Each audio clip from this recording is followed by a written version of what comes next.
সম্মানিত বন্ধুগণ, আজকে আমি আপনাদের সাথে একটা বিষয় শেয়ার করব। হ্যাঁ, এই বিষয়টা আমরা অনেকেই জানি এবং অনেকেই জানি না। হ্যাঁ, চা বাগানের মধ্যে কই ধরনের চা শ্রমিক নিয়োগ করা হয়, আজকে আমরা এই বিষয়টা জানার চেষ্টা করব। চা বাগানের মতো 4 ধরনের চা শ্রমিক নিয়োগ করা হয়। 1 স্থায়ী, 2 অস্থায়ী, 3 হচ্ছে মৌসুমিক চা শ্রমিক এবং 4 হচ্ছে শিক্ষানিবাস চা শ্রমিক। স্থায়ী চা শ্রমিক কাকে বলে?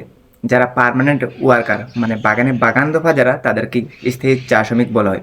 অস্থায়ী যারা ঠিকা দফা, এবং মৌসুমিক চা শ্রমিক যারা মৌসুম অনুযায়ী অন্য এলাকা থেকে এসে কাজ করে থাকে বাগানে, তাদেরকে মৌসুমিক চা শ্রমিক বলা হয়। শিক্ষানিবাস যারা চা বাগানে কাজ শেখার জন্য আসে, তাদেরকে শিক্ষানিবাস চা শ্রমিক বলা হয়। এই বিষয়টা আসলে অনেকে জানে এবং অনেকে জানে না। আমি মনে করলাম এই বিষয়টা আপনার সাথে একটু ভাগ করি। অবশ্যই এই বিষয়টা আপনাদের কাছে কেমন লেগেছে অবশ্যই কমেন্ট করে জানিয়ে দেবেন। ধন্যবাদ। পরবর্তী ভিডিওতে আরও কিছু আমরা জানার চেষ্টা করব, আশা করি।